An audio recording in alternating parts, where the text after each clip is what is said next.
The kind step mother. এই গল্পটা বদ্রী আর তার সৎ মা জয়ার। বদ্রীর বাবা বদ্রীর মায়ের মৃত্যুর পর জয়াকে বিয়ে করলো। জয়া সৎমা হওয়া সত্ত্বেও বদ্রীকে খুব ভালোবাসতো। আসল মায়ের মতনই তার খেয়াল রাখতো। কিন্তু বদ্রী তার সাথে ভালো ব্যবহার করতো না, সব সময় রেগে থাকতো আর খারাপ ভাবে কথা বলতো। বদ্রী সোনা, পেট ভরে খেও কেমন? তুমি আমার মা সাজার কোনো রকম চেষ্টা করবে না। বদ্রী, ভালোভাবে কথা বল বাবা। এখন থেকে এই তোর মা। ইনি আমার নিজের মা নন। ঠিকই তো বলছি বদ্রী, আমি তো ওর নিজের মা নই। তুমি চিন্তা করো না। আচ্ছা, আমি একটা জরুরি কাজ সেরে আসছি। একদিকে যখন বদ্রীর ব্যবহার জয়াকে কষ্ট দিত, অন্যদিকে একজন ছিল যার সাথে কথা বলে জয়া একটু খুশি হতো। সে ছিল সর্পকুমার। রোজ জয়া সর্পকুমারের জন্য দুধের বাটি নিয়ে আসতো আর তাকে মনের কথা বলতো। নমস্কার সর্পকুমার, এসো। জানো আজ কি হয়েছে? এইভাবেই দিন কাটছিল। আর একদিন বদ্রীর বাবার শরীর খুব খারাপ হলো। শোনো, আমার সময় হয়ে গেছে। আমায় আমায় কথা দাও যে তুমি বদ্রীর খেয়াল রাখবে। এসব বলো না। তুমি তুমি কথা দাও। আমি কথা দিচ্ছি, আমি সর্বদা বদ্রীর খেয়াল রাখবো। আমাদের কোনো সন্তান হয়নি তো কি হয়েছে, বদ্রী আমাদের একমাত্র সন্তান।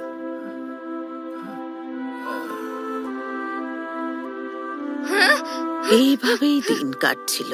কিন্তু জয়ের প্রতি বদ্রীর রাগ কম হলো না, বরং তার খারাপ ব্যবহার আরো বেড়ে গেল। আমি মেলায় যাব, আমার টাকা লাগবে। বাবু, কালকেও তো তুমি মেলায় গেছিলে, কি জানি কি কি কিনে নিয়ে এসেছিলে। আমার যতবার ইচ্ছে আমি ততবার মেলায় যাব, বুঝলে? আর তুমি আমাকে শাসন করা বন্ধ করো। বাবু, আমাদের কাছে অত টাকা নেই যে তুমি কিছু ভাবনা চিন্তা না করেই খরচ করো। প্রথমে আমার মায়ের জায়গা দখল করেছো, তারপর আমার বাবাকেও খেয়ে ফেলেছো, আর এখন আমার বাবার সম্পত্তির উপরেও নজর পড়েছে তোমার। তোমার বাবার রেখে যাওয়া এই কটা টাকাই তো বেঁচে আছে, যাও নিয়ে যাও। আর এভাবে রাগ করে থেকো না শোনা। আমি যে একে কি করে বোঝাবো সেটা তো নিজেই বুঝি না। বাড়িতে আর কয়েকদিন চলার মতোই মুদিখানা আছে, তার উপর বদ্রীর বাবার নেওয়া ধারও আমাকে শোধ করতে হবে। এত কিছু কি করে করব? ও, সর্পকুমারকে দুধ খাওয়ানোর সময় হয়ে গেছে। একমাত্র তো ওই আছে যে আমার উপর রাগ করে থাকে না। এসো সর্পকুমার, কিন্তু আজ দুধ একটু কম, ক্ষমা করে দিও। জয়া প্রত্যেকবারের মতো সর্পকুমারকে সারা দিনের কথা বলল। আর একদিন যা ঘটলো। টাকা কোথায় লুকিয়ে রেখেছো? হ্যাঁ, এখন এই সমস্তগুলোকেও বিক্রি করতে হবে? দুদিনের জন্য কাকার বাড়িতে যাচ্ছি। হ্যাঁ বাবু, সর্পকুমার, আজ তোমার জন্য দুধ আনতে পারিনি। আমার কাছে আর দুধ কেনার টাকাও তো নেই। শোনো মা, তুমি আমার লেজের একটা টুকরো কেটে রেখে দাও। সকালে ওই টুকরোটা সোনার হয়ে যাবে। ওই সোনা বেচে যে টাকা পাবে তা দিয়ে তোমার যা ইচ্ছে কিনে নিও। আমি বিশ্বাস করতে পারছি না, তুমি তুমি আমার মতো কথা বলতে পারো? হ্যাঁ, আমি বিশেষ শক্তি সম্পন্ন সাপ। আমি এতদিন ধরে তোমার সব দুঃখ কষ্টের কথা শুনেছি। তুমি একটা কাজ করো, আমার লেজের একটু টুকরো কেটে নাও। না না, আমি এটা করতে পারবো না। তুমি আমার সন্তানের মতো, আমি একজন মা হয়ে তোমার লেজ কি করে কাটতে পারি? তুমি একজন যথার্থ মায়ের মতো আমার খেয়াল রেখেছো। এখন তুমি কষ্টে আছো, তাই আমি তোমায় সাহায্য করতে চাই। কিন্তু আমি তোমার লেজ কিছুতেই কাটবো না। আমি তোমায় কোনোভাবেই কষ্ট দিতে পারবো না। আমি চাই না এমন কোনো সোনা যা তোমায় কষ্ট দিয়ে পেতে হবে। আমার কোনো কষ্ট হবে না, আর আমার লেজ এক রাত্রের মধ্যে আবার গজিয়ে যাবে। শুধু এই কথাটা তুমি কাউকে বলবে না। সর্পকুমার বারবার বলাতে জয়া রাজি হয়ে গেল। ও কিছু না ভেবেই তার লেজের একটা ছোট্ট টুকরো কেটে বালিশের নিচে রাখলো আর ঘুমিয়ে পড়ল। সকালে উঠে দেখলো সেটা একটা সোনার টুকরো হয়ে গেছে।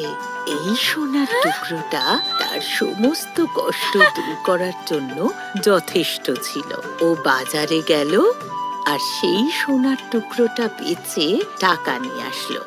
আসার সময় আনাজ, প্রয়োজনীয় সমস্ত জিনিস আর সর্পকুমারের জন্য দুধ নিয়ে আসলো। আর হ্যাঁ, তার স্বামীর ঋণও অর্ধেক শোধ করলো। এই সব কিছু করার পরেও জয়ার কাছে কিছু টাকা বাঁচলো। দুদিন পরে বদ্রি বাড়ি ফিরে এসে অবাক হয়ে গেল। এসে গেছো বদ্রি সোনা? কাকা কেমন আছে? এই, আমায় আর পিরিত দেখাতে হবে না। প্রথমে এটা বলো, এইখানে তো এত জিনিসপত্র ছিল না, তাহলে এই সব জিনিস কোথা থেকে এলো? হ্যাঁ, তুমি শুধু এইটুকু বোঝো যে ঈশ্বর স্বয়ং আমাদের সাহায্য করেছেন। মানে তুমি আমার বাবার জমানো টাকা লুকিয়ে রেখেছিলে, আর সেই সব কথা তুমি আমাকে বলনি, তাই না? না না, তা নয় সোনা। আমি তোমায় এটা বলতে পারবো না যে এগুলো কি করে পেয়েছি, কিন্তু আমাকে সাহায্য করো। আমাদের সাহায্য করার জন্য ঈশ্বর এই চমৎকার করেছেন। আমাকে কি বোকা মনে হয় তোমার? কোথায় রেখেছে আমার বাবার টাকা? আর বদ্রি সব টাকা নিয়ে গেল। আমি বুঝতে পারছি না ওকে কি করে বোঝাই। ওর বাবাকে আমি কথা দিয়েছিলাম যে সর্বদা আমি ওর খেয়াল রাখবো। তুমি চিন্তা করো না মা, যখনই তোমার আরো পয়সার দরকার পড়বে তখনই তুমি আমার লেজের একটু ডগা কেটে নেবে। দেখো মা, আমার লেজ আগের মতো হয়ে গেছে। তখন জয়া আরো একবার সর্পকুমারের লেজের ছোট্ট একটা টুকরো কেটে নিল, যেটা পরের দিন সকালে সোনা হয়ে গেল। এইবার জয়া তার স্বামীর বাকি ঋণটাও শোধ করলো আর একটা গরু কিনলো, যাতে ও সর্পকুমারকে সব সময় দুধ খাওয়াতে পারে। এই দেখো সোনা, আমি গরু নিয়ে এসেছি। আজ থেকে ও আমাদের পরিবারেরই সদস্য। আমি তো রাখার সব টাকা নিয়ে নিয়েছিলাম, তাহলে ওনার কাছে আবার এতগুলো টাকা কোথা থেকে এলো? এতগুলো টাকা উনি পাচ্ছেন কোথা থেকে? আমি বাইরে যাচ্ছি।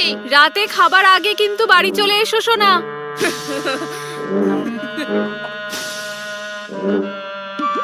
তুমি আমাদের খুব উপকার করলে স্বর্ণকুমার। আর জানো, এইবার আমি তোমার জন্য একটা গরু নিয়ে এসেছি। এবার টাকা থাক আর না থাক, তোমাকে দুধ খাওয়ানোর আর কোনো অভাব থাকবে না। এখন তোমার কাছে আর টাকা পয়সা আছে কি না?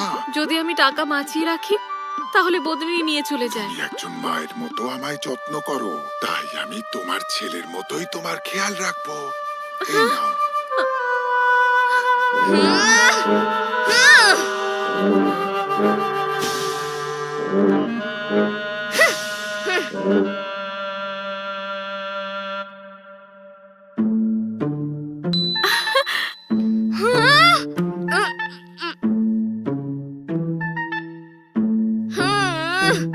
তাহলে এই ব্যাপার, এইবার বুঝেছি এতগুলো টাকা কোথা থেকে আসছে।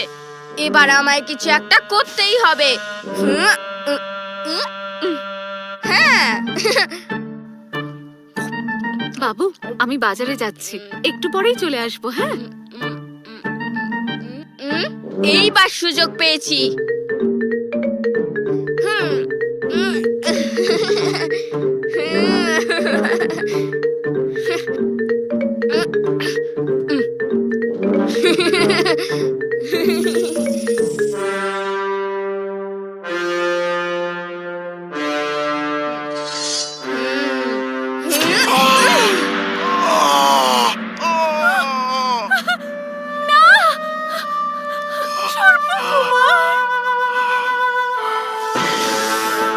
লোভী ছেলে, তুমি লোভের বশে আমার পুরো ল্যাজটাই কেটে নিয়েছো। তুমি শুধু নিজেকে নিয়েই ভাবো, অন্যের কষ্টের ব্যাপারে তোমার কোনো ধারণাই নেই। এবার নিজের পাপের ভার ভোগ করার জন্য তৈরি হয়ে যাও।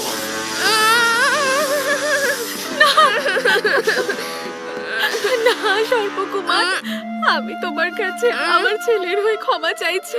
ওকে ক্ষমা করে দাও। এই লোভী ছেলেটা তোমায় সব সময় বিরক্ত করতো মা। আর তুমি ওকেই ক্ষমা করতে বলছো? বিশ্বাস করো, ও জেনে বুঝে এসব করেনি, কিন্তু ওকে যদি আর একটা সুযোগ দেওয়া হয় ও শুধরে যাবে, আমার দৃঢ় বিশ্বাস। তোমার কথা আমি ফেলতে পারবো না মা, তাই আমি ওকে ক্ষমা করে দিলুম। কিন্তু আজকের পর থেকে এখানে আমি আর কখনো আসবো না। এবার তোমাকে পরিশ্রম করে নিজের আর মায়ের জন্য রোজগার করতে হবে, এই পাপের প্রায়শ্চিত্ত করতে হবে। সর্পকুমার ব্যথায় কষ্ট পেয়ে চলে গেল, আর তার লেজের অংশ সোনায় পরিবর্তন হলো না। সেই দিন বদ্রী তার ভুলটা বুঝল। যদি জয়া তাকে না বাঁচাতো তাহলে বদ্রী তো প্রাণেই মরে যেত।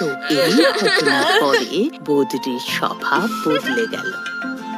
ও পরিশ্রম করতে লাগলো আর তার সৎ মায়ের জন্য টাকা রোজগার করলো। জয়াও সর্পকুমার